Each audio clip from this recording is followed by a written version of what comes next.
আসসালামু আলাইকুম রহমতুল্লাহি আবরাকাতুহু। সম্মানিত মুমিন মুসলমান ভাই, আজকে পবিত্র জুম্মার দিন। আল্লাহ তাআলা সবাইকে জুম্মার নামাজ আদায় করার তৌফিক দেন। মদিনাতে মনোহরাত থেকে দেখেন 310-11 নম্বর গেট থেকে ভিতরে তো জায়গা নাই। আমাদের জামামার সামনেও চতুর্পাশে হাজী সাহেবেরা অবস্থান করতেছেন। আল্লাহ তাআলা সকল মুমিন মুসলমানদেরকে জুম্মার আজান দেওয়ার সাথে সাথে মসজিদে প্রবেশ করার নির্দেশ দিয়েছেন।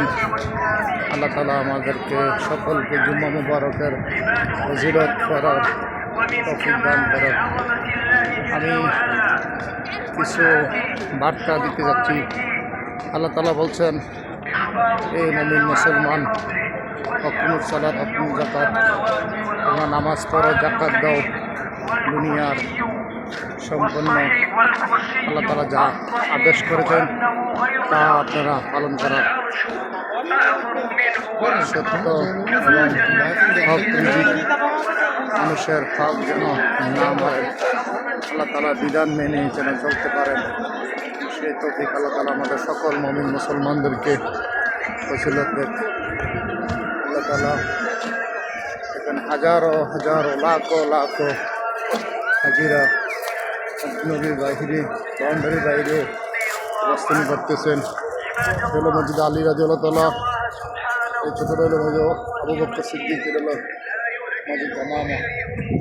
চতুর্পাশে হাজারো হাজারো লাখো লাখো হাজিরা অবস্থান করতেছেন। আল্লাহ তাআলা আমাদের জন্য মোবারক সকল প্রবাসী ভাইদের জন্য, প্রবাসী ভাইদের পক্ষ থেকে আল্লাহর কাছে ফরিয়াদ জানাই যে আমাদের সকল ভাইদেরকে পেরেশানি দূর করে দেন, সুস্থতা যেন দান করেন, তারা যেন হালাল রুজি করে করতে পারে এবং আল্লাহর বিধান মেনে চলতে পারেন। আল্লাহ তাআলা সকলকে মক্কা মদিনা উমরা এবং নামাজের ফজিলত আল্লাহ তাআলা সবাইকে দান করেন।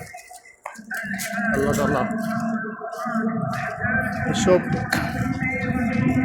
পৃথিবীতে যত আল্লাহর বিধান মেনে আছে সেখানে চলতে পারি, থাকতে পারি, সেই তৌফিক জন্য আল্লাহ তাআলা সকলকে দান করেন।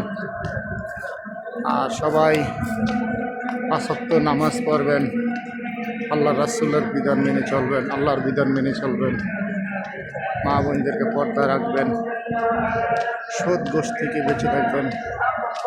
এটাই আমার পক্ষ থেকে আপনাদের কাছে অনুরোধ রইল।